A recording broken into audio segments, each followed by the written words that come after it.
Hi there, welcome to Boxing Deep Dive. I'm Lyndon Hosking and great to have you along for episode number 54 of our weekly show. Now, first off, I have to apologise. We are a little bit early, but there's a little bit going on there at the moment, that time of year where everyone's a little bit busy and everything. So hopefully, we haven't put anyone out, I'm trying to say, by going a little bit early.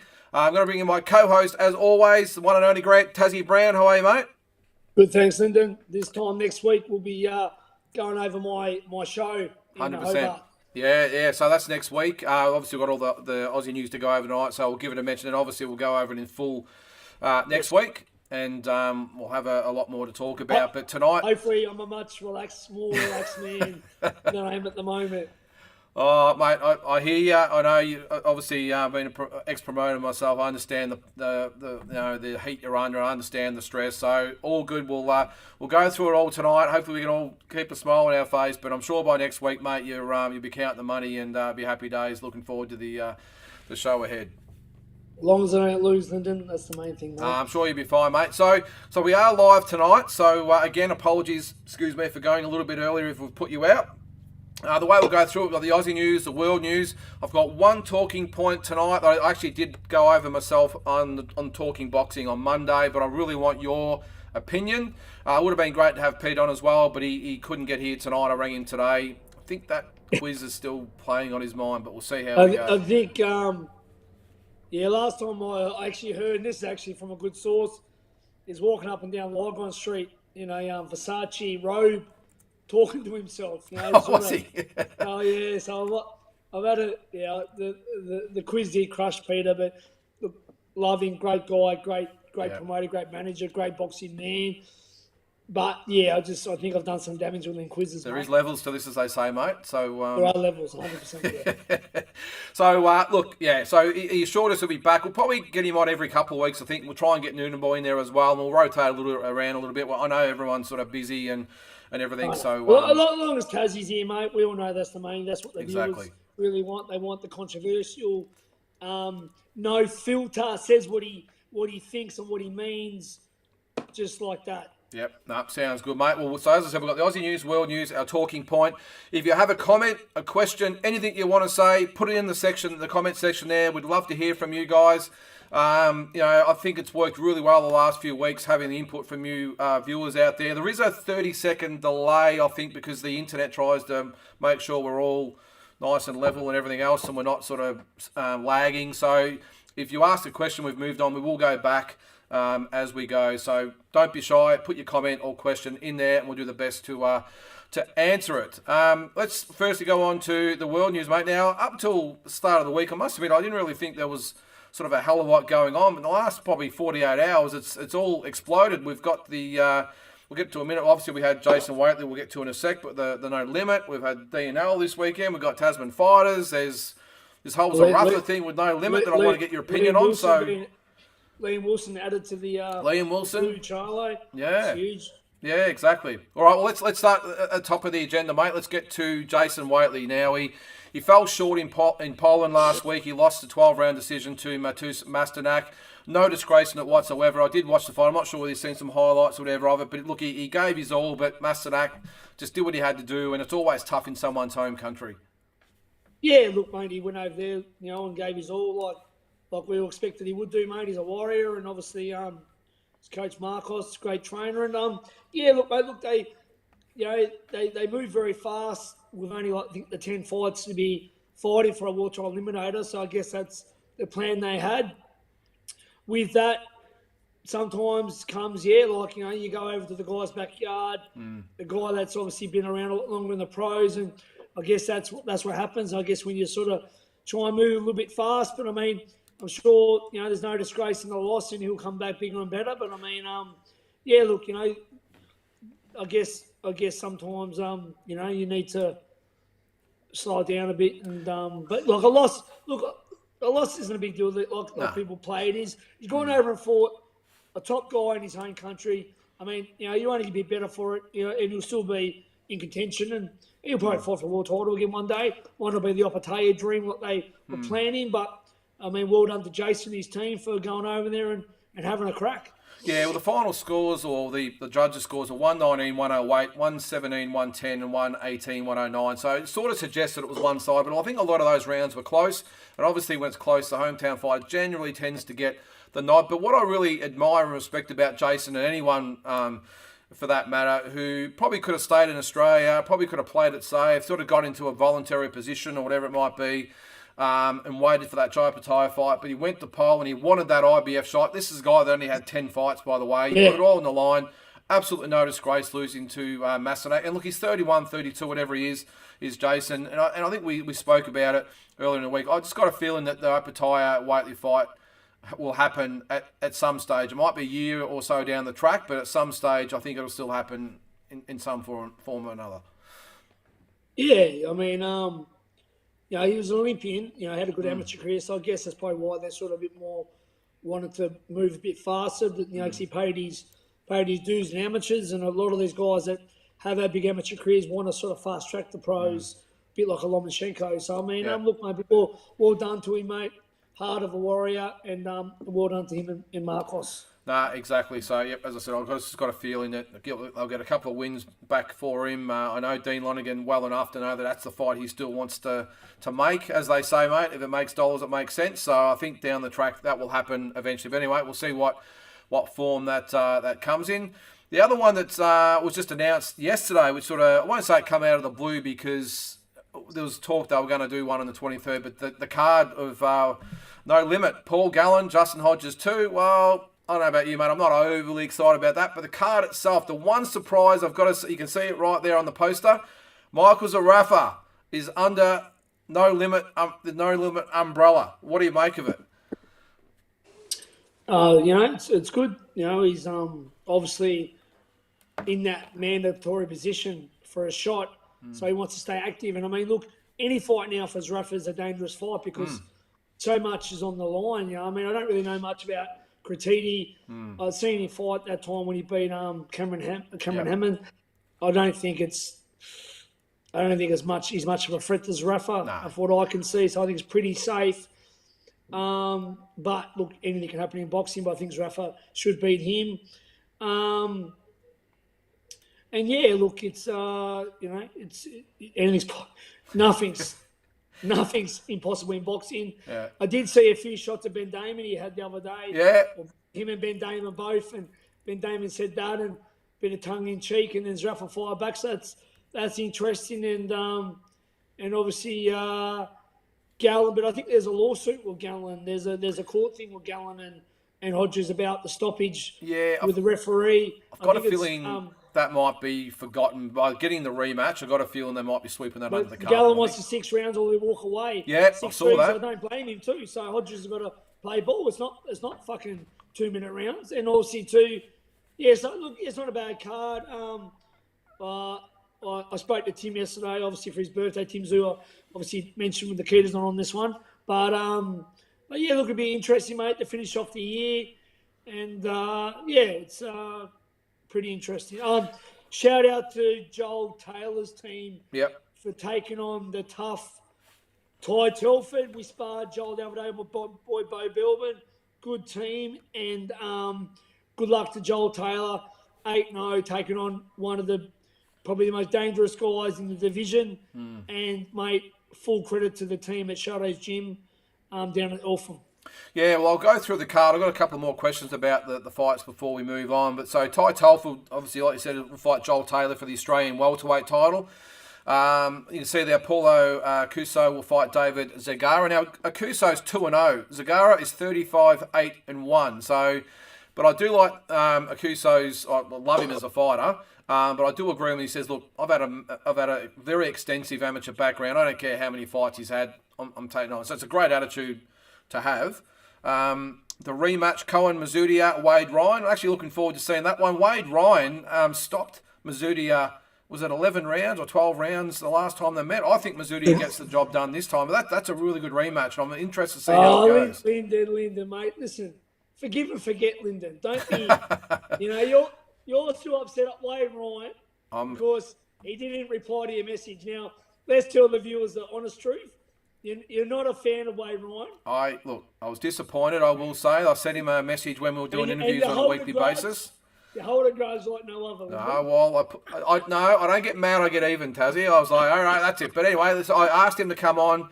He saw the message, he didn't reply. Hey, that's his loss. Because I think we filled his spot with Isaac Hardman or someone like that. That was fine. How dare he not reply to the 96 Atlanta Olympian, the same division as Fernando Vargas, the great Bendigo legend.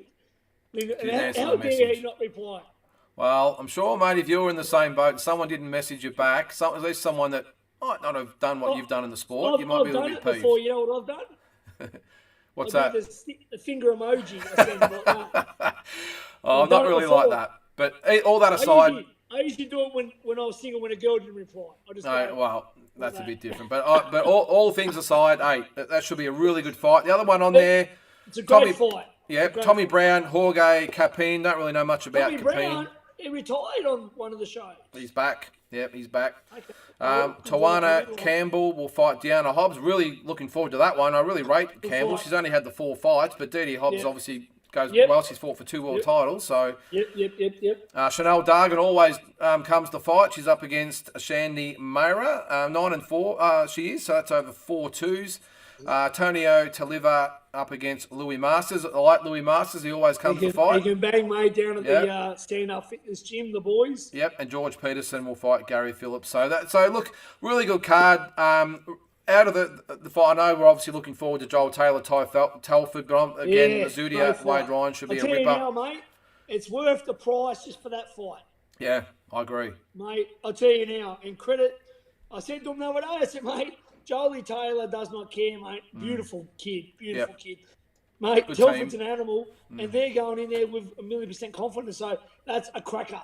No, it should be. And I just want to ask you a question before we move on from the card. Getting back to the Gallen Hodges card now. Yeah. I was going to put the footage up, but it tends to slow our stream down, so I didn't put it. But if everyone out there is watching, that Gallen said, right, it's either 6-3s or the fight's off. Now, wouldn't you think this was maybe discussed before he's agreed to to get up on the podium? I find that really weird because, especially at this level, you're talking about pay-per-view main event. I mean, No Limit do it amazing. I'm only a B grade, C grade promoter. I'll do my best, but I mean, I think I'd have this ironed out as well. So I mean, it's a bit up in the air. Even last time, Lyndon, when they didn't know who was fighting in what order, with the other 2 footy players, doesn't this just get ironed out in the contract? You would have thought so. Such and such first, such and such later. You'd think you'd have it all worked out before you approach the guys. And also, 3 weeks' notice. I know this has probably been in the works for probably 3 or 4 weeks, but 3 weeks' notice. They've done well to actually put such a great card together. The other thing I wanted to ask you about Zarafa was, I know is it Danilo Crietti? Is that how you pronounce his name? I'm not quite sure how it is. But look, he's obviously just the opponent. But one thing I know, look, again, we get back to the social media thing, and I was really surprised of I know Michael Zarafa is not exactly the most popular Australian fighter with all the Tim Tszyu stuff. I understand all that. And the No Limit thing did surprise me, I will say, even though I think there's an end game there. But to see everyone sticking the boots into Zarafa as far as, this guy's a nobody, and what are you doing, this and that, and you're supposed to be fighting Triple G. You understand, I understand. I'm sure boxing fans understand it. Sometimes you need that tune-up fight or in-between fight. He's talking about fighting March or April next year. I don't begrudge him at all for fighting now, and especially against someone like this guy who is just purely an opponent. It's the Australian way, brother. Kick people when they're down and hate on people that are doing better than you. It's the Australian way. It's the Australian way. It's the Australian way of bringing people down because they're jealous of you. Yeah. Mate, 1,000,000%. And I don't understand. Look, I suppose I do understand. Tim's such a hugely popular fighter in Australia, and everyone, what happened, was it 18 months ago, whatever it was, when Michael pulled out, and I know he said now he got bad advice and all that sort of stuff, which I don't doubt. But can we get past the whole he pulled out because he was scared of Tim and this? He wasn't scared of Tim. He's had bad advice to walk away because of the COVID, but I think we know Michael Zarafa well enough to know that he's not. Guys like him aren't scared of people. No, mate, he's gone over to England and fought Brook and he's fought chocolate what's his name? Peter Quinlan. Yeah. Peter Quinlan, and he's been the rusher. So look, he's not scared, mate. Look, at the time, I think it was really badly advised by the team. Yep. He's their ex-team, Since parted ways. His ex-team, and it wasn't good, and the way it was, but I think he's not scared of no one, of course not. Nah, and look, he said himself, he's had bad advice. We've moved on, but I think if you're out there, let's stop with the whole he was scared thing. Yeah. Let's put that aside. End of the day, as I said, fighters like Zerafa don't get scared. I got no doubt that Tim would have won. Don't get me wrong, but to say he's scared, yeah, I think that's a good question there, Lyndon, for you right there. Go for it, mate. You can answer it. What is it? So is Triple G IBF mandatory for Zerafa or Falcoa? Of course, Randy Lara at WBA Mando. I think, mate, Zerafa's number 1 with the IBF and might be number 2 with the WBA. Is that right? Or the other way around? I think that's right. But it's Triple G. Like they've said, he's going to fight before this. So Triple G's fighting someone, though, isn't he? I don't think he is. I think he's going to wait till March. I think they said, which is why Zerafa's going to take this fight.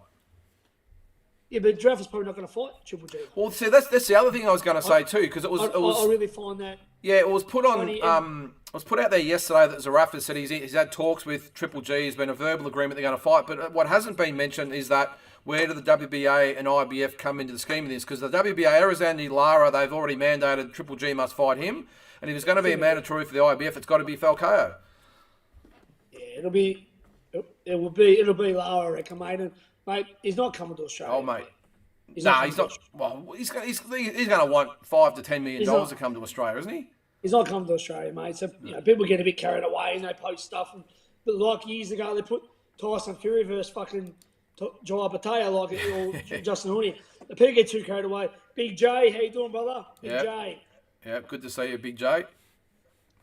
But yeah, look, there you go. He's put up there. So WA 1 for Zerafa now, but that doesn't obviously include Arizandi Lara, I'm assuming, because he's not the interim champion, he's the regular champion. I get confused with it all, but apparently the WBA mandated Lara. Triple G's not coming to Australia. I don't give a fuck anyone. No, tend to agree, mate. Anyway, hey, look, if it does happen, good for Zerafa. Australia is on the map, mate. So. Yeah, I've got a feeling that Zerafa might get the fight, but he's going to have to travel to the States or somewhere to... Yeah, I doubt it'll be the next fight, though. Yeah, I agree. Andy, thanks, mate. Apparently Triple G fighting Falcao, then Lara. Well, I would not be surprised with that at all. Yeah. And I'm with you, Tassie. I just don't see how they generate the money. As good as No Limit has been, we're talking millions and millions and millions of dollars, not 1 million. We're talking probably 5 to 10. Yeah, and it's not as big as pool. It's not Pacquiao coming to Australia. No, that's right. Yeah, exactly. All right, mate, let's move on to the other big shows this weekend. It's sort of almost been forgotten a little bit. There's Justice Huni Kiki Lutelli this Friday night in Brisbane. Really looking forward to this one. Yeah, I'm looking forward to...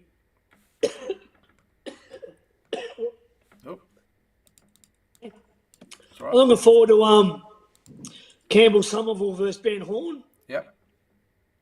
No Limit can make it happen in Australia. Well, I don't know, mate. Not putting down No Limit, mate, but Triple G be big money. I don't think so, but I hope so. Hope so, exactly. But yeah, Campbell Somerville, Ben Horn. I'm looking forward to that fight. I'm looking forward to. Hang on, I've got it here actually. Where is it? Another fight on the card. There you go. There it is. There. A Bomber versus Huda. I'm looking forward to that one. Interesting that one. Yeah. And that's about all I'm interested in. I think Papaloni and Chevalier should be a good fight. It'll be a technical fight, but Farris is very technical. I think it'll be good. But I'm with you. I'm looking forward to Horn Somerville. I reckon that'll be entertaining. Big rap for Somerville, especially Bomber and Huda. I think that'll be a war. There's obviously been some shots fired. I know that Steve Della, Luke Melden think a lot of Ankle Huda. I tip Huda for the upset. Yeah, because I think Bomber's the A side, but I think Huda. It's a tough fight, boy. We trained. We was in a training camp, as you know, Lyndon. They pulled out on your show against Wade Melbourne. Yep. But we were in a training camp preparing for him. He's a tough guy, and gave the undefeated Andrew Hunt a draw. Yeah, no, he did, and that'll be look. I haven't seen enough of Benjamin Bomber to really rate him. I understand he's been to the States, and obviously Dean Elsey bit in him if they've signed him. I understand all that, but if he gets past Huda, hey, he's well on the way. But we're talking about a kid. I think he only had 6 amateur fights or something. It wasn't a lot, and I think Ankush Huda might have mentioned that as well. But no, really looking forward to that. It's on Friday night on Fox Sports. It's free, so check it out. I'm not quite sure what channel it is. It's on one of the 50 something, so check it out. I see Justin Fortune's in town. I saw that, Justin. Yeah. That's pretty cool. He doesn't hold back on anything. Who do you, or how do you see the main event going with Huni and Latelli? Mate, Huni, mate, don't even know this other guy, mate. So Huni, they're not going to put anyone against Huni any risk, mate. Huni is going to beat him, mate. Yeah, 100% agree. And thanks, Zygmunt Krasinski, 88. Thanks for the comment, mate. Campbell Somerville, a massive light middle at 6'3". He certainly is. Huge. And Horn is just so awkward. Yeah. Campbell's huge, mate. A great young man too. He is. He's a really, really good guy. And, I think that'll be a ripping fight. Because Ben Horn, look, obviously we've seen what he's capable of against Nikita Zoo. Yeah, it's an interesting fight. Like, he can turn it on too. Yeah, and Zygmunt, I'm not sure you've met Campbell. He's a great guy, as is Ben Horn. So it should be a really good fight. Some other fights on that card. I think that's actually... Billy Pokinghorn will make his debut against Broby Martin. So looking forward to seeing them as well. Yeah. Yeah, he's a good prospect, is Billy Pokinghorn. I think that's the way I pronounce it. So 6 fights on the card. Fox Sports on Friday night. So make sure you check it out. Andy, yep, you got Huni. Yep, I agree with what Tassie just said then as well. They're not going to bring this Latelli out, even though he's talked a pretty good game. We will say Tassie, him and his trainer, they've had plenty to say. But at the end of the day, his trainer can't help him when the bell rings. Yeah, mate. Look, Huni's a very gifted guy, and hopefully, being there with Justin, he's even better and punching harder. So look, mate, Huni's a great prospect, and hopefully one day we're talking about him on the very big stage. Yep. Rowan might be a good opportunity for Eddie Hearn with DAZN, Triple G versus Rafa in Australia. It could be. Who knows? I'm going to ban this. I've got another.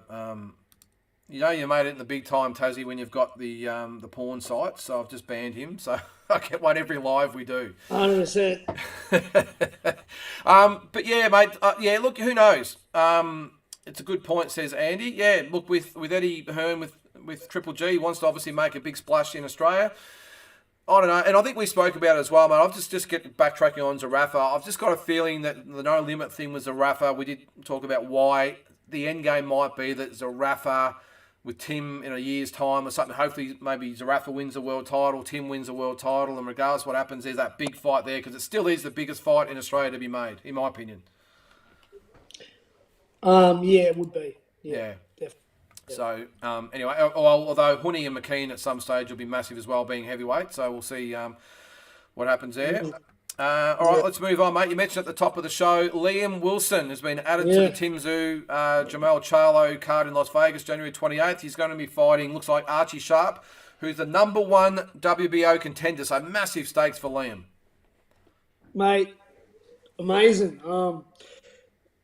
Saw the news the other day, and the breaking news, and it's great, mate. So obviously none of my boys, I'm sure Wilson now is obviously happy that he switched over to the No Limit from DNL. I mean, I'm sure DNL would have done great by him as well, but No Limit, so all sorts of him going back, going good.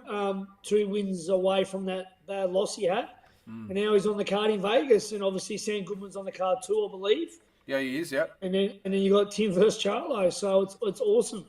Can't wait to get over there, mate. We'll obviously be there, looking forward to it, and we'll announce some details of, not say yourself, I know you've got different plans, but for myself and if everyone wants to come and the meeting points and all that sort of stuff, so stay tuned on some details. I'll be going over with the missus, mate, so that's I'll fine. Yep, as you should, mate, as you should. 100%, but I mean, I'll still do some work for Australian Boxing Central / Fight Hype as well. Yep. And I'll look forward to it. Yeah, that sounds good. And old mate Big J, excellent fight for Wilson. Yeah, it will be. And look, the ramifications if he wins it to be the number 1 challenger, just a massive opportunity. And to be seen in America as well. Yeah. MGM Grand in Las Vegas, Sam Goodman, Liam Wilson on the Charlo and Zoo card. Very lucky teams at this level that they can go underneath him, mate. Very lucky, Lyndon. What's that? Sorry. They're very lucky. They're very lucky that they're under Tim Tszyu. Yes. Yep. Well, no Tim Tszyu, no fights like this in America. Exactly. So they're very lucky that Tim Tszyu is boxing and Tim Tszyu is where he is, because these guys can come up, because they wouldn't be doing this. There's no Tim Tszyu. Yeah. Nah, and that's what's the beauty of these, and that's why.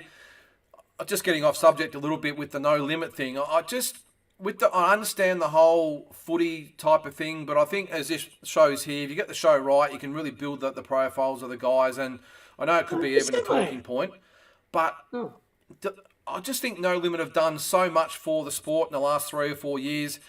I know they like to have that rugby league or the footy players safety net there, but don't you think they've got enough goodwill and brownie points to do these shows as standalones without them, or we're not quite there yet? Look, mate, they've done a good job. I mean, look, they've been lucky. They've had Paul Gallen and Tim Tszyu to work with. I mean, they've done a great job. But I mean, that's two massive names to have. Yeah. I mean, look, if you got enough big enough star, anyone can do this stuff. You know what I mean? Yeah. They've done a great job. They've obviously signed on some good talent underneath it as well. But I'm saying, if you've got someone like Gallen, and Tim Tszyu, and then you just build up some good pieces like a Liam Wilson, a Sam Goodman, a Harry Garside under there. But look, I think they do deserve the credit. Oh, massive credit. And as I said, if having a few rugby players on gets guys like Sam Goodman and Liam Wilson looked at, it's worth it. Oh, it is. It is. One thing this is the talking point off track a little bit. I want to put this to you. It's a little bit of an idea that I had that I reckon would suit the no limit model. And look, maybe they mightn't have a choice once Paul Gallen and a few of these other rugby guys goes. But my idea, they've obviously with the pay-per-view side of things, so main event, I don't know, with 4, let's say it's 4 pay-per-views per year, 5, whatever the hell it is. But to go down a little bit of the UFC route and call it, No Limit 1, No Limit 2, No Limit, what the UFC do with 119, 120, whatever. So there's not really necessarily that big main event that we've got to get to sell. It's just a No Limit pay-per-view. Here's 6, 7, 8 great fights we're going to put on. We're going to stack the card and not really have that massive main event that we need. It's just No Limit 17, No Limit 18, No Limit 19, and just have it so that the fans look forward to every 3 months or 2 months, whatever it is, with the pay-per-views. They know there's going to be a big pay-per-view event. They're not quite sure who's going to be on it. Maybe they could do it like the UFC do it, say in this instance here, there could be a couple of the fighters on the undercard. If these two win, they're going to be the headline on the next pay-per-view, and really do it that way so that we're not relying on the big footy fights to get the numbers. It's just it's a no-limit pay-per-view. And we're stacking the cards, and this fighter will fight that fighter, and this fighter will fight then, and always be a couple ahead. What do you think of that? Do you reckon that could work, or we're not ready for that? I think it's a good idea, Linton, but I think Aussies, they really need. They don't look. As I said, the boxing is not the number one sport in Australia. Yeah. There's not a massive fan. There's not a massive boxing fan base. You might say there is, but I don't think there is. And you've always got to have that main event, that star power, that something a spotlight like a Tim Tszyu or a Gallen. I mean, I just don't think that. It's a good point there, Luke. By the way, because that was an example. Yeah, but I mean, we wonder how the numbers were for that though. Yeah, I mean, and you're right. Joe Blow doesn't give a fuck about boxing. Yeah. Joe Blow on the street. He likes footy. He likes rugby league. You got to be a boxing fan to know it. You might buy it if there's a bit of a novelty. Oh, this one's fighting that one, like a McGregor versus Mayweather, or a Tyson fight, or a bloody Gallen versus bloody Mark Hunt, or something like that. But I mean, legitly, boxing's not that big, and it goes back to Gambosa's Haney, mate. Yeah. You're going from 40,000, which I don't believe it was 40,000. I heard a lot of tickets given away. I think I realistically think about 28,000 the first one, and about 12,000 tickets given away. Now, I believe that, and I heard that. Anyway, but then the next one we've got to go to a smaller venue. Why? And we didn't feel that either. If Australia's so big about boxing, let's just go, what's the rematch? But no, we downgrade the venue. I mean, so look, boxing is not massive in Australia. Yeah. It's not.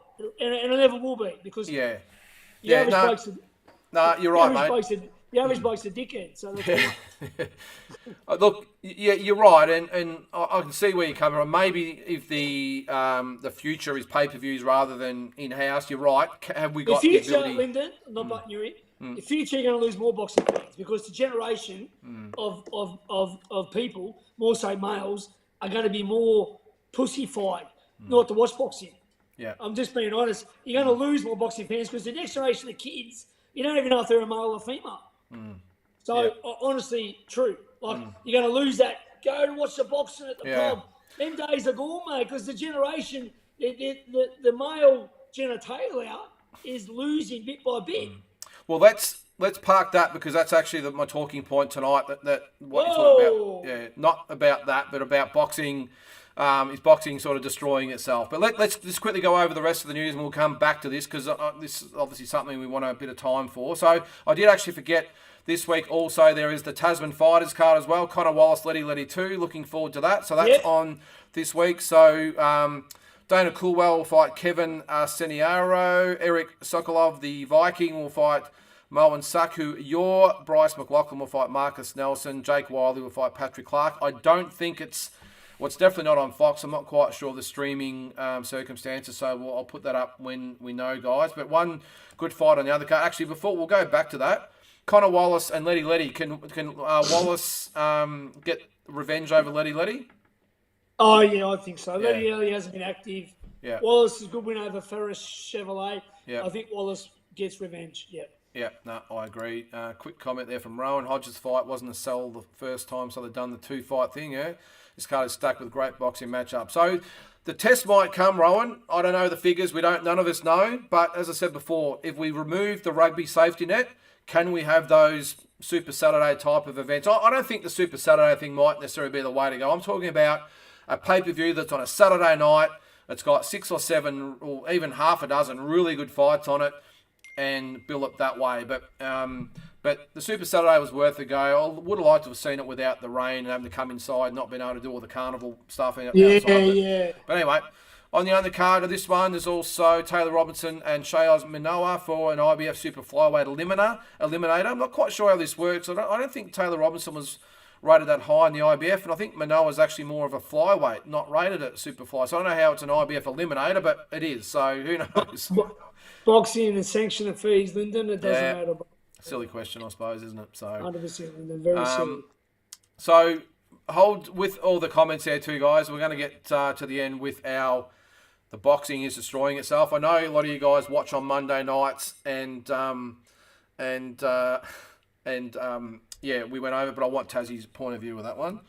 All right, so let's move on to the world scene. There's a couple of things that happened last week. So what have we got there? Hodges fight. Yeah, so, yeah. Okay, we'll get rid of that one.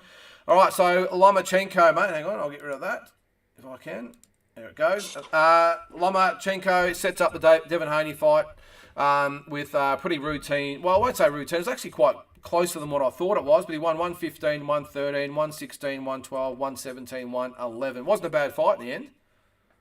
Yeah. Look, mate, Loma's very small for a lightweight. Now, if the big fights were at super featherweight, Loma would have been still a super featherweight. He went up the lightweight because that's where the big fights are because he's a legend. But he's small for a lightweight. He's actually smaller than Gambosis. So he's not big, is he? He's not big. And look, these young guys, mate, I love Loma. I've been on Loma's bandwagon since his first gold medal at the Beijing Olympics in 2008. But he's going to be destroyed by Haney and Shakur Stevenson. He's too small and he's older now, and I think he's lost that X factor. You can see how big Haney was. I mean, obviously he's been eating a bit since the last fight, but he'll make the weight. I think that'll be his last fight at lightweight, mind you. I think it'll be Haney's last fight. I think now we can say, Lomachenko wasn't a bit inactive and all that, and it was good to get the cobwebs out. I just can't see him getting close to Haney with Haney's reach and boxing ability. I think Haney beats him easy. I think Shakur Stevenson beats him easy. He'd have more chance against a smaller guy like Tank, even though Tank hits hard, but it's about size and youth. And I think there's no way after that performance does he beat Devin Haney. Yeah, no, it's hard to make a case, isn't it? I mean, I think I said on Monday night that I know it's his first fight in nearly a year, and the guy it's hard to get up for someone, that you're supposed to beat easy. But yeah, based on what I saw, it's going to be tough. And I mean, Haney was so impressive against George. So, but intriguing fight. So we'll see what happens there. Another fight on the weekend was Katie Taylor. That was a really good one. She retained her undisputed lightweight title. Pretty stock standard win over Karen Carbajal, 100-91, 99-91, and 98-92. But she's such a great role model for boxing, isn't she? Yeah. No, I didn't see that fight, but yeah, I'm happy she won and keeps that undefeated streak going.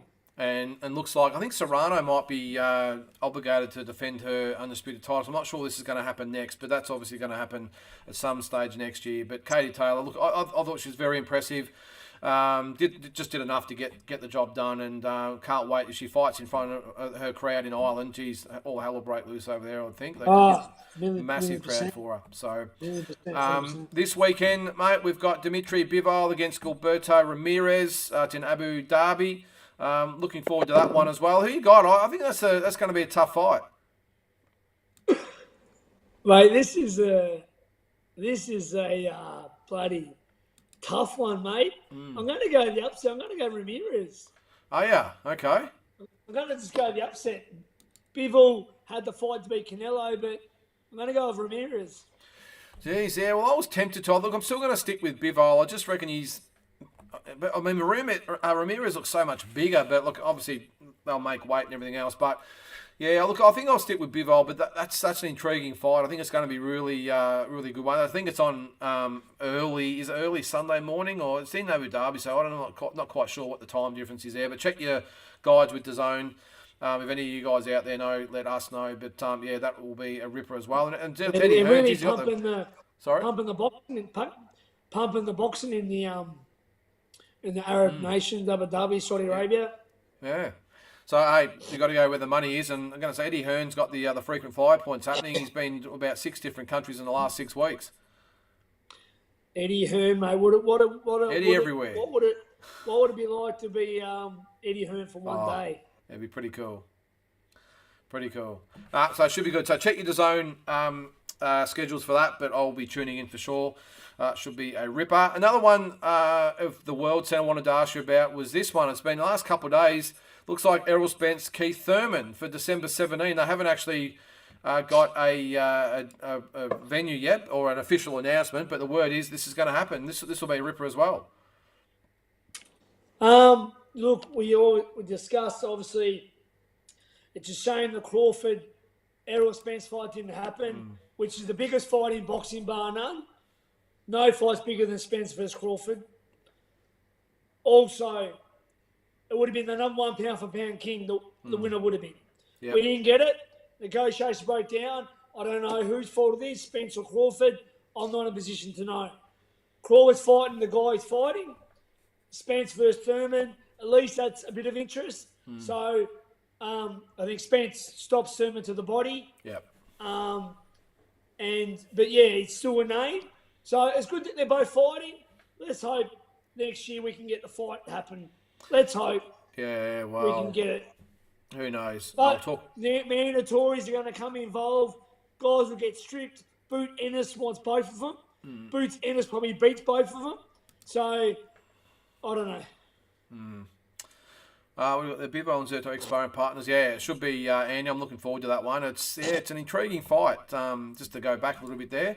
But as far as this fight goes, yeah, I'm with you, Tasman. Look, the whole Crawford thing, God, no, we'll go over that a little bit in the talking point. But this would have been good probably 4 years ago, 3 or 4 years ago. This fight probably would have been even bigger than Crawford because you think he was still at 140 then. So I just think Thurman's been so inactive. Not that Spencer's set the world on fire as far as his activity goes as well, but I'm with you. I think he could stop Thurman late, especially because he's been suspect to the body. So either way, Spence wins and hopefully sets up the Crawford fight. Who's your early tip for Crawford Spence, by the way? Crawford Spence. I've had different picks. I've had different picks over the years. I had Spence first, now I've got Crawford. Yeah, have you? Crawford. Okay, yeah, I think I tend to stick with Crawford as well. Andy, so Stanionis, he's the regular or interim champion, I think. Stanionis trying to force his WBA mandatory. Apparently, I don't think he's a big enough name to force his mandatory, to be honest, mate. I think there'll be. I know he said that he's been stepped aside 2 times already, but guys like him, I don't think have enough clout to stamp the foot down. I think the WBA will tell him to shut up and wait his turn, I would think. So you never know. Yeah. The IBF wouldn't, though. That's true. IBF wouldn't. No, the WBA and the WBC tend to make up the rules as they go, those 2 organisations. So, but you're right, though. By rights, he should get his shot, but I don't know. So he said there might be Spence Stanionis. Well, it could be, mate, but from all accounts, it's going to be this one. So either way, at least he's got a fight. So good luck to him. So we'll see what happens there. And the other one, now, actually getting on to the talking points, I just wanted to get a little bit of time for this to have your opinion and get a few of the other opinions out there. I've skipped ahead a little bit, or fast-tracked a little bit, because I want to get your opinion on this. Again, I touched on this on Monday night, spent nearly 2 hours talking about it. Boxing is its own worst enemy, or it should be worst enemy, I think, there. Now, I want to set the scene for you here, Tassie, and I'll get your opinion, and especially you guys out there. Now, my comment on Monday night about this was that at the moment, you talk about Crawford Spence, all the talk and all the bullshit and all the to and fro. End of the day, we haven't got a fight. They've moved on.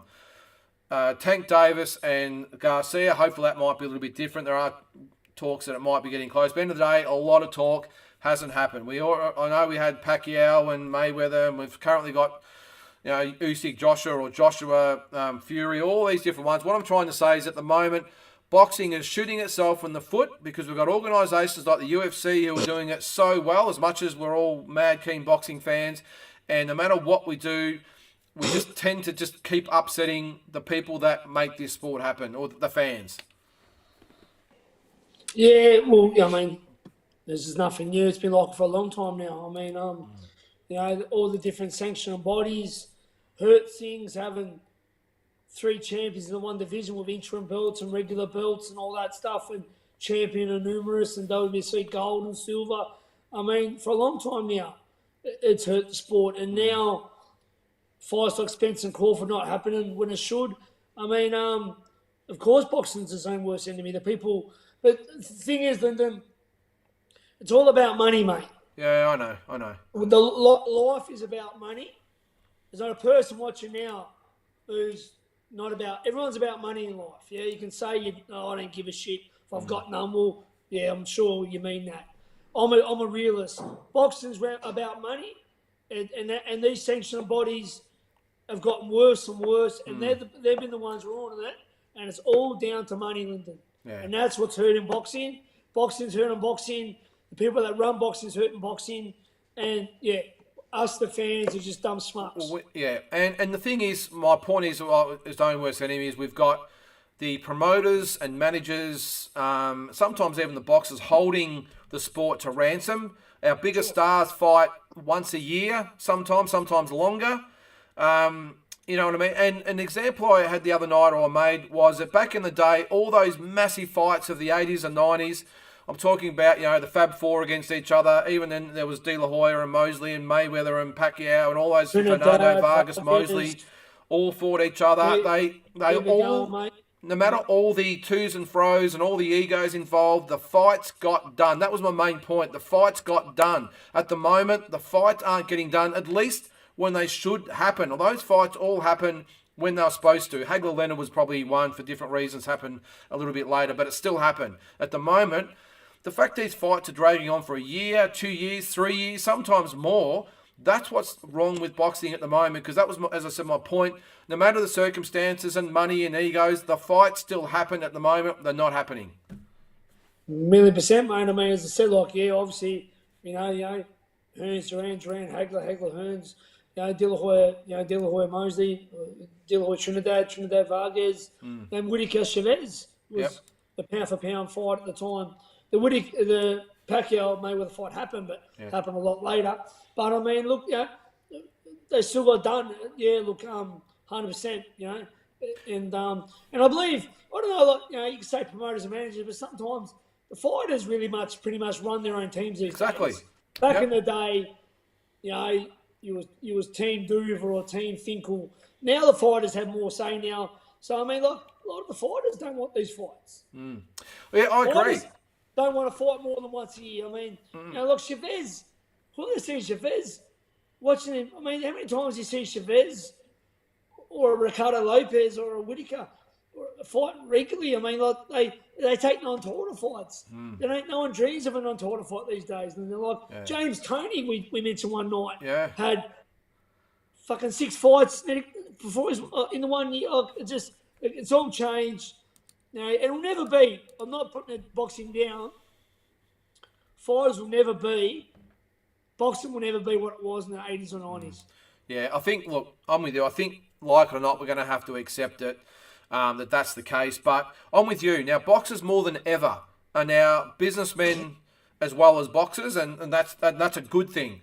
And I think we spoke about it a week or two ago with the Spence situation, with Al Heyman being his manager or advisor or whatever it might be. End of the day, whether it's Heyman or whoever it is, Errol Spence is still his own man. He still employs Heyman to do the job. Wouldn't you think at some stage you would say, Al, just cut the shit, just get it done? What's he want? Just get it done. And I actually saw a thing on social media that I'm not sure it was right, but they listed Spence's last 4 or 5 opponents with the guaranteed purse compared, and then the pay-per-view share as well. And they all had set, whether it be 1 million, 2 million, 5 million, plus 30, 40%, whatever the pay-per-views. Crawford was offered no guarantee and 35% of the pay-per-views. So wouldn't you think Crawford, Spence would say, Al, enough, mate. Give him his 5 million guaranteed and 50% or 40% of the pay-per-views, and let's just get it done. I can't blame Crawford for moving on, you know? I didn't know that. So it obviously shows that Crawford's not on the wrong end.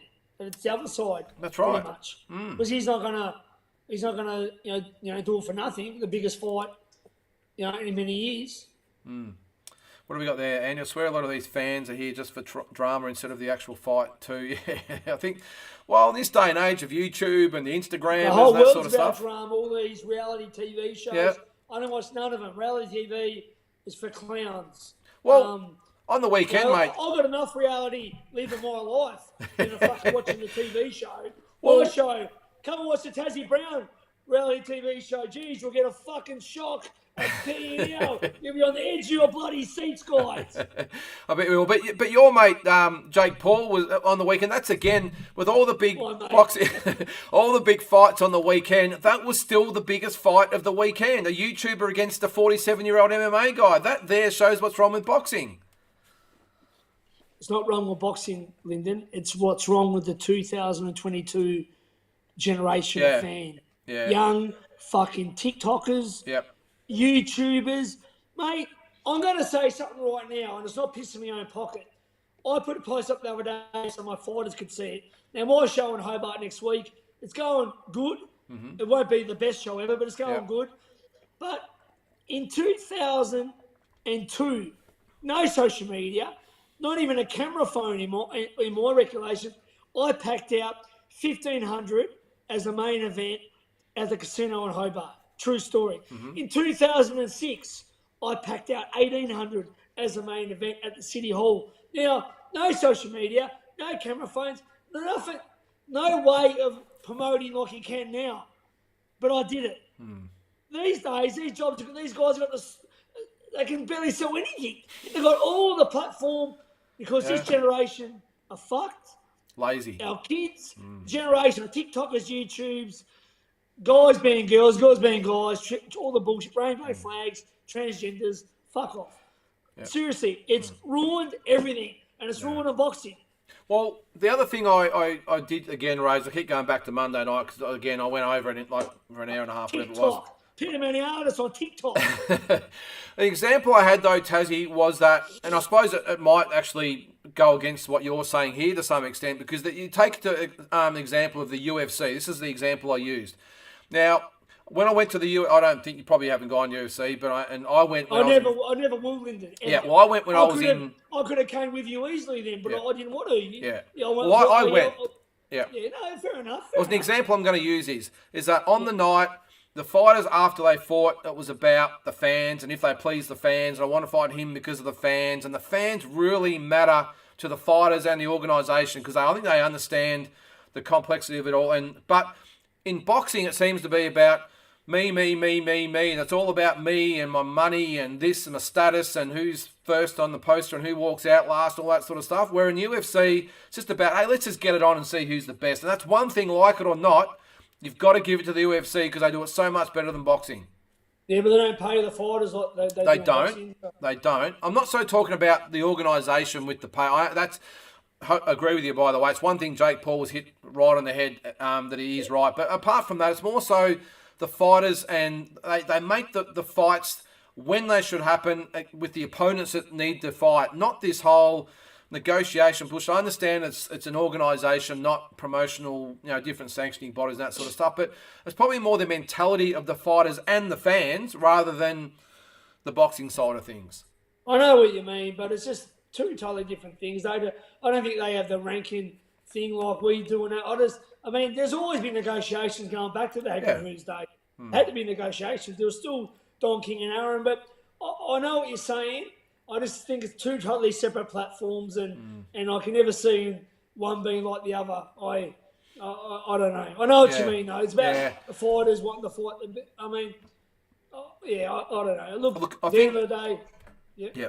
I think what I'm trying to say is, like with the worst enemy thing, is that you've got, let's go through the examples. So this week, I haven't actually given it a mention. This weekend, you got Sonny Bill Williams fighting Mark Hunt.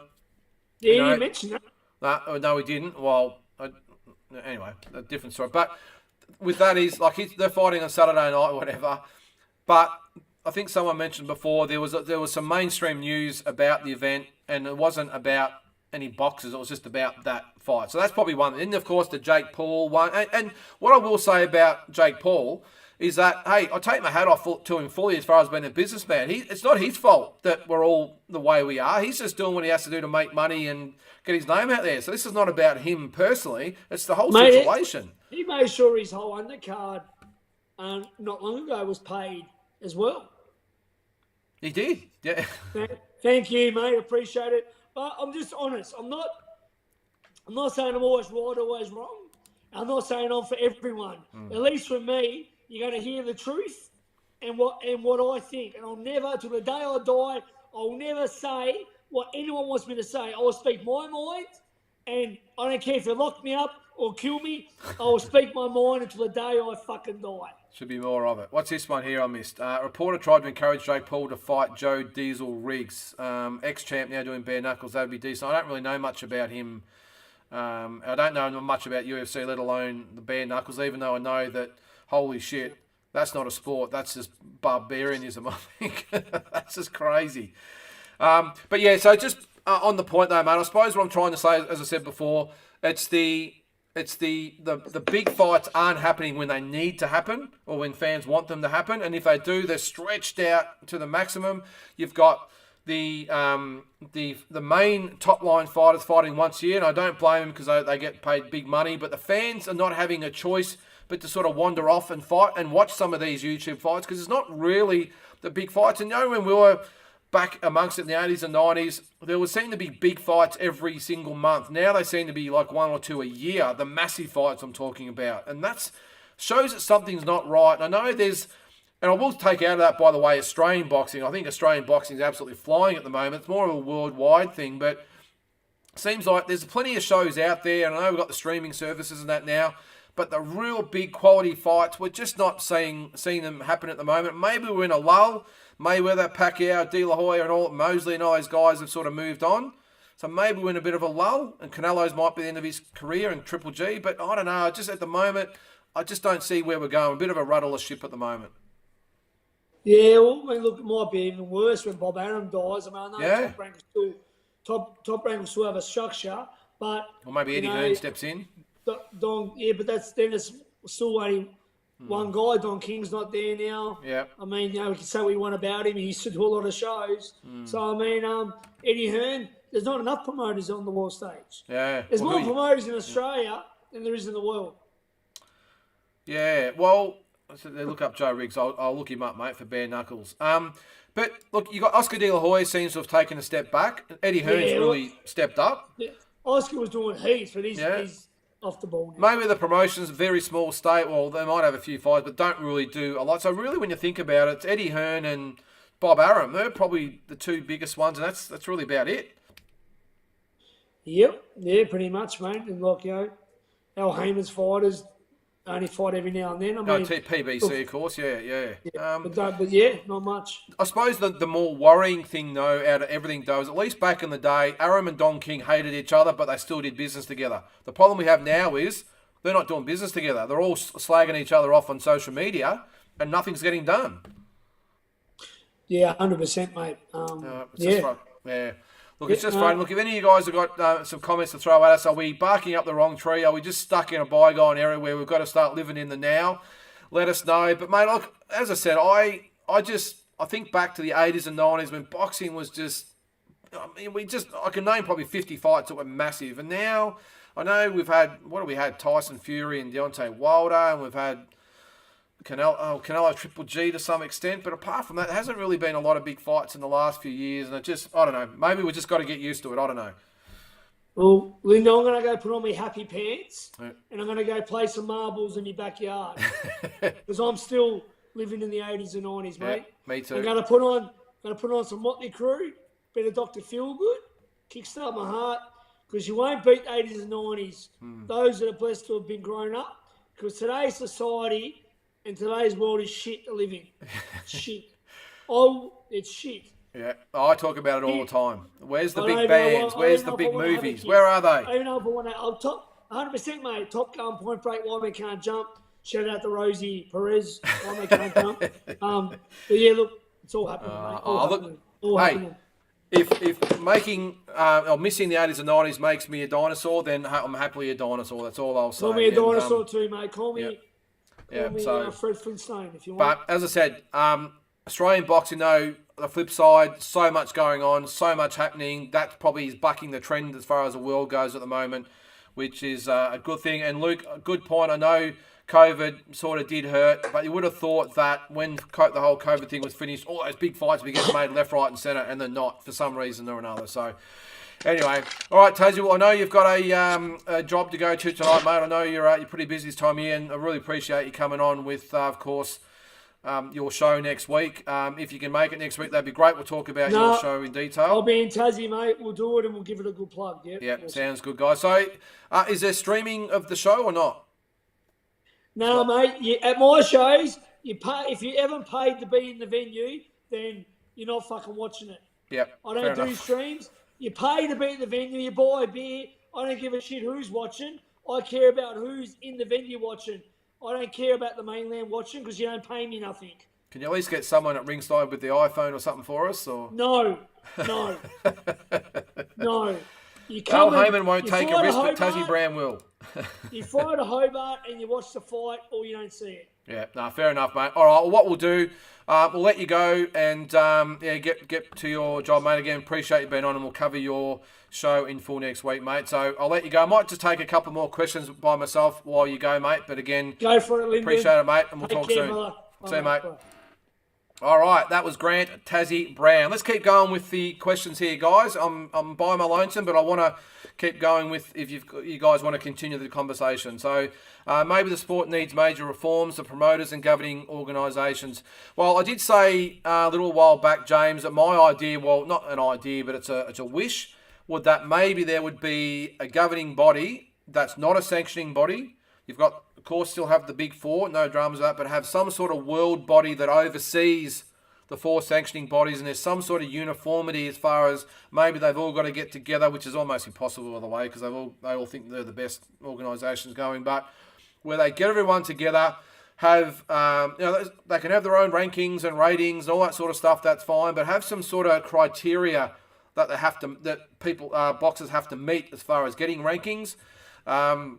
Some other things they might agree upon, and an overall body that oversees it, like you see at the moment with FIFA or the Grand Prix and the tennis and soccer, all that sort of stuff, where they oversee the bodies. They can conduct their business in the four little categories, but the overall the overall governing body is a bit of a police organisation that overlooks to make sure that there's no underhanded stuff going on and people in rankings that shouldn't be there, all that sort of stuff. I know it's easier said than done, and it probably is a lot easier said than done anyway, but that's just my opinion. It's probably the only thing I can probably see, but look, I don't know.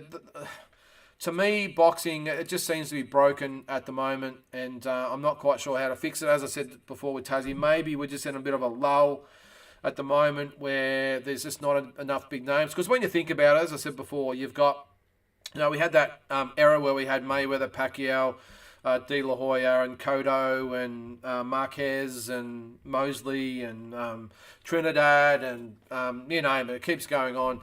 So so maybe that's, and before that, of course, then we had obviously the big four. So I don't know. We had all those big fights. Then of course we had the heavyweight golden era. So there seems to be different eras. Canelo seems to be starved of those big opponents as well at the moment. Triple G seems to be history. Who else? I know we're talking David Benavidez and Charlos, but do they really get the mouth salivating as far as, hey, we really want this fight? I don't really think so. I just don't think there's any massive fights out there for Canelo. I think the Charlo one might be appealing, but apart from that, I don't know. I just don't see a big opponent for Canelo out there. So what's there to make him motivated? Triple G's on the way out. If he fights Michael Zarafa, that's great for Zarafa. But does it really, I know Aussie fans will get behind it, but is it really big in the scheme of things? By seeing what I've read online, I think people see that as a bit of a joke internationally. Who else is there? Fury, how many years he's got? He's in, he's out, he's in, he's out. Joshua, I think, is on the tail end as well. Wilder, I just don't know. Usyk, he's not really the most exciting and appealing fighter out there either. So the heavyweight divisions, I think, is going to struggle a little bit, and that is always the key as far as where the boxing world stands at the moment. We've had probably a 5-year stretch where it was actually, probably 6 or 7 years where it's been great. My gut feel with the heavyweight divisions that start, you're going to do, especially when Tyson Fury goes. I really worry about that division. The biggest star in the sport, Canelo, as I said, not quite sure where he goes at the moment as well. So I don't know who's the next big superstars, guys. I can't see it. Spence Crawford, mid-30s. Who else is there? I mean, on an Australian point of view, you've got Tim Zil, of course. If he wins, but is he going to be big internationally? Hopefully he is. I just think we're in a bit of a lull at the moment. Zygmunt Krasiski, being that COVID is more or less over, do you think we will keep on seeing Aussies taking Aussies on our local cards here? Yeah, I do, mate, because I've just got a feeling that No Limit are now hell-bent on being the best. And don't forget, they've got the D&Ls coming up behind, who they've managed to overtake. D&L were it there when they were on the wave of Horn and Pacquiao and obviously Justice Huni and Jai Pataya, but I think they were taken a little bit by surprise by No Limit, who just hit the button and went bang. Now Matchroom coming in.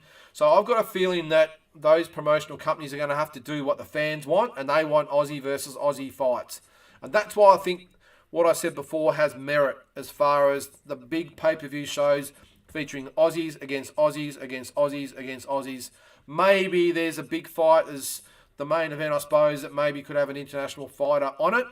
But I think if you stay, let's just say for now, if you guys are out there watching, would you? I know you're probably hardcore boxing fans, so you will say yes. But do you think there's an avenue for, let's say, a card had Nikita Tszyu, probably a little bit like the stacked, what was it, the Super Saturday, but not as stacked, not that long. But let's just say there was Nikita Tszyu on the card. There was a Sam Goodman, a Liam Wilson, a Shannon O'Connell thrown in there as well. I'm just looking who else they've got on the card on the 23rd. They've got so many these days. I lose track of who's doing what.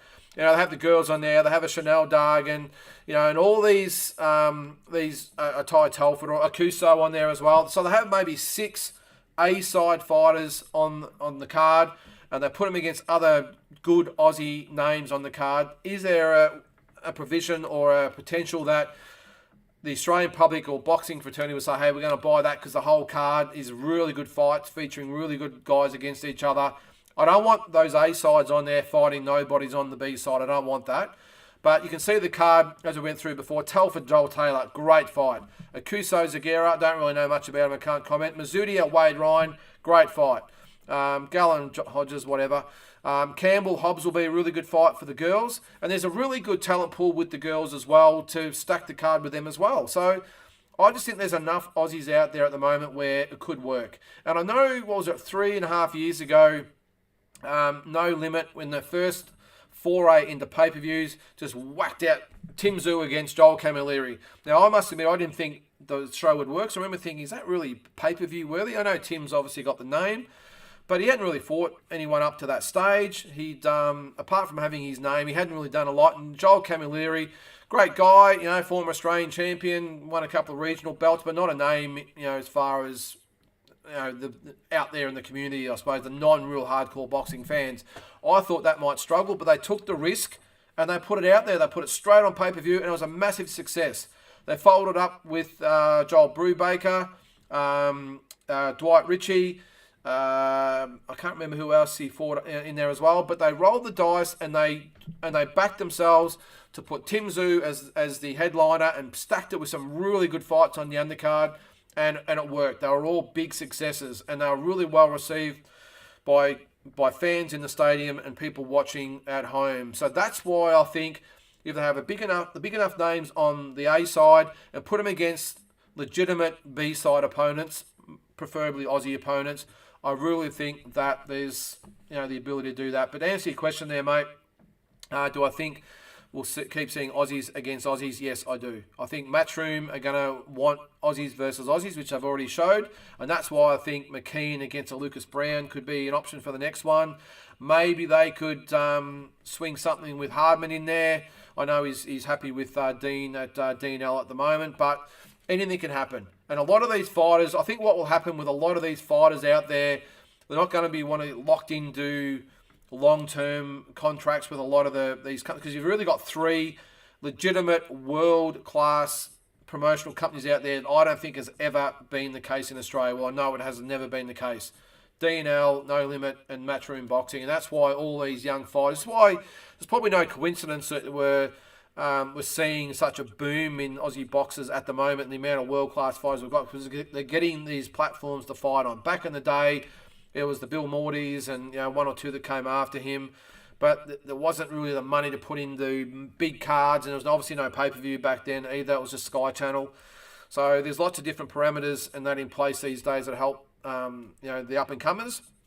So as I said, maybe it's not a coincidence that there's so many of them out there at the moment, you know, getting on big cards and fighting for big titles. So, yeah, so that's my opinion there, mate. I think, yes, we will see more Aussies versus Aussies, because that's what's going to sell in the end. Showtime might be ending soon too, according to Paramount, so PBC might be in trouble.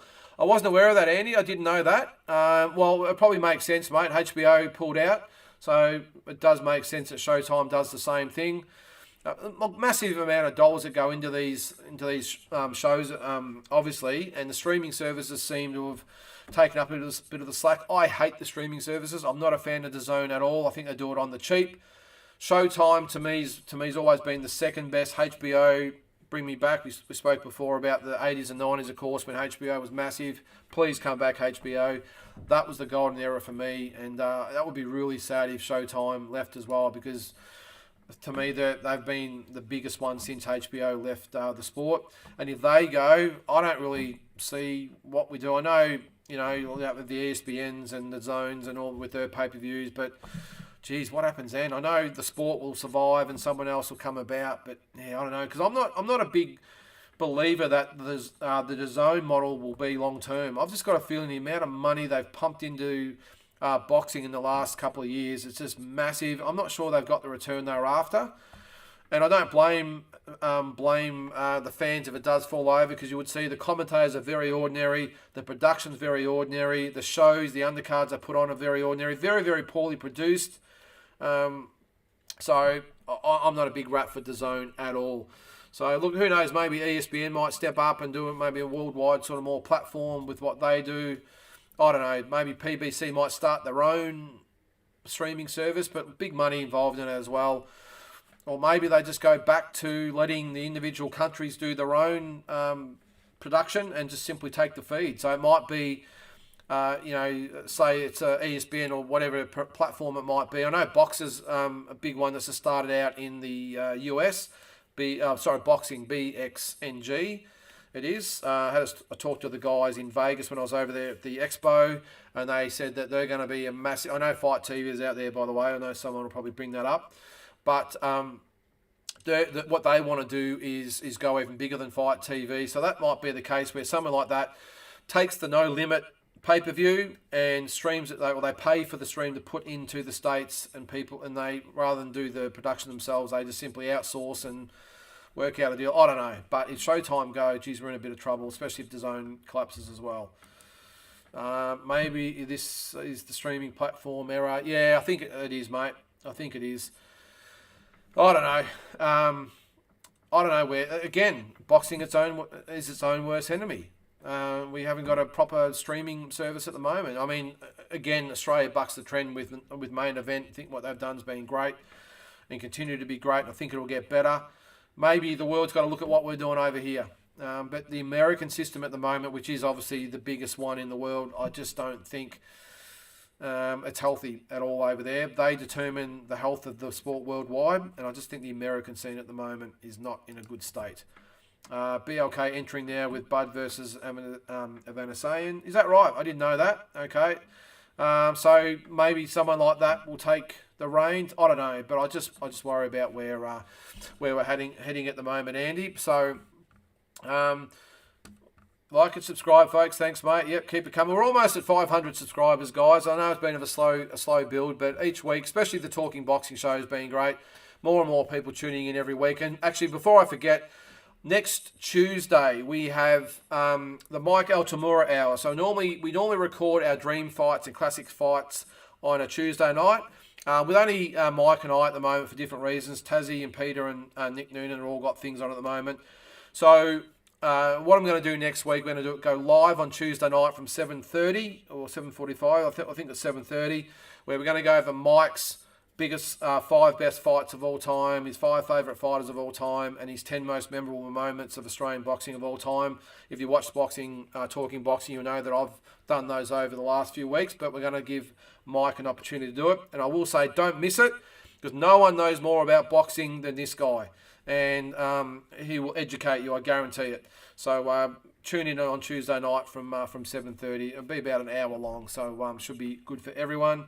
Zygmunt, again, what do you think made HBO so good for so long? Well, there was no streaming services for one thing, and they were, obviously people were paying for pay-per-views and not just paying the subscription fees they pay with the streaming services. I think what made it so good for so long, mate, is the whole production. They did the 24/7. That wasn't around forever, of course. That was only in for the last few years. But the platform they created for the event, it dragged you into the show. It wasn't just, hey, g'day guys, here we are for whatever fight it is, and here it is, and we're gonna, oh, you can't hear us. Oh, there must be something wrong with the sound, or the vision's cut out. Oh shit, the commentators who obviously it's all they can afford or willing to pay, and you can tell you get what you pay for. HBO had everything. They were just an A+ on everything. The production, the build up, the little documentaries they did, the commentators were awesome. They really built the show up, really set the scene for the night's events. It had you glued to the screen for the whole show, not just tuning in for the main event. Because I think more so these days as well, there's no big events or big cards. There are big fights sometimes, but there's no real emphasis put on the undercards. And back in the day, we've spoken about it on here, Don King shows, there might be 4 world title fights on the undercard, or at least 3, plus the main event. Massive fights, big fights, all the time. Now these days might be a Canelo or whatever, and the undercards just, yeah, okay, whatever. And it might be an A-side fighter on there, but fighting nobodies. There's no big fights. But that aside, apart from the quality of the shows, the commentary and the production and the build-up and all the little shorts and snippets they did really build it up. The music they played, just the introduction to the show itself set the scene. When that first intro come on, the heart started beating. It's a HBO event. Now it's like, what time's it on? The main event? 9 o'clock? Yeah, okay, I'll come back then and watch it. That's just the mentality now. It's not real a lot of excitement, if you ask me. And again, I might be a baby boomer, as they say, but take me back, because they were the best times, Zygmunt. And if you haven't seen it out there, guys, jump on YouTube and look at a lot of the fights from the 80s and 90s, and even some in the 2000s, of course, with Mayweather and Pacquiao and those types of fights. Just not even a contest. Not even the same sport as what we're seeing with DAZN and all the others out there. So And the only comparison would be probably a Showtime. Someone last week made an excellent suggestion about adding keywords into description and title. Now, I'm happy to do that, James, if you can tell me how to do it. I don't know how you do that into description title. Is this into this one, I'm assuming?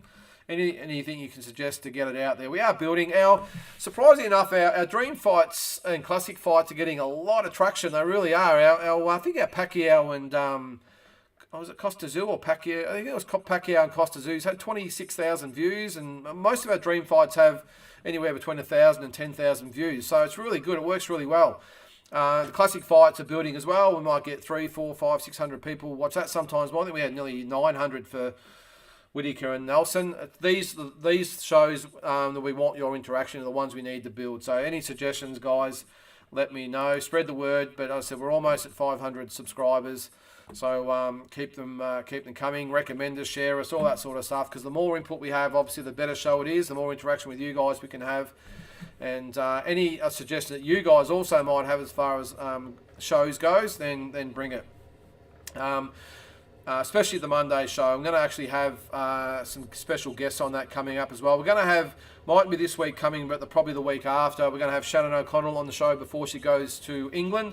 Spoke to her today, so we're going to have her on to update us on her progress in her camp. So keep a look out for that. She'll also go through the all the news of the week with what's happening the weekend past and the weekend coming up, and any questions that you guys want to throw at us, she'll answer those as well. So that'll be not this Monday, but the one after. So I'll let you all know about that, but check that out.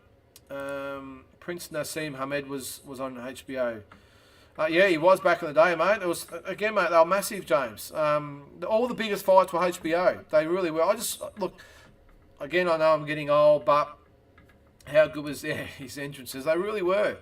But if you look at those fights back then, it wasn't just like, hey, we're a TV show or a platform, whatever it might be, and here's Prince Nassim. They helped build his profile in America with the entrances were probably his own idea, but the way they had the little documentaries and that about him and the build up to the fight, they really built him up and made him a name and created his profile. So HBO, a lot to be thankful for those guys.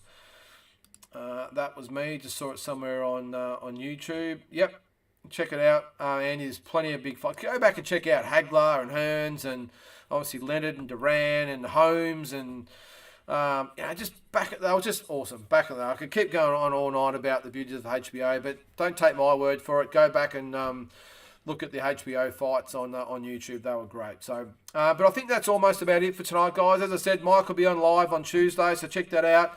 The following Monday night will be Shannon O'Connell live, so check that out as well. And of course, next week I think we'll have Peter back as well, so we might get the quiz happening with Tassie.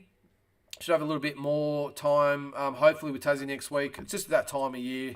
Everyone's got shows or on holidays, and obviously we've had the racing carnival and everything else going on. So heaps happening. But look, again, really appreciate you guys tuning in. This week's classic fight is Michael Spinks, Larry Holmes, the first fight. Make sure you check that out. The dream fight, which will be out on Monday, make sure you look out for it. The Master Blaster, Lester Ellis up against Robbie Bomber Peden. So one for the Aussie fans. Make sure you look for that. That'll be out Monday morning. So look out for the poll on Instagram. Put your vote in. What a fight that would have been, Lester Ellis and Robbie Peden. So what have we got there, James? What do you want people to type into your YouTube search to find the video? Oh, okay. I suppose if you just put in boxing deep dive, talking boxing. I don't know. Good question. Well, just boxing deep dive. I always hashtag on the Instagram sometimes as talking boxing, world boxing, boxing itself, of course, boxing deep dive, whatever. Hashtag some fighters' names, whatever. Sure, if you hashtag Tassie Brown, you'll get a few on there. But see how you go. Couple of last comments before I go. Four Kings still my favourite. 100% Andy. Me too, mate.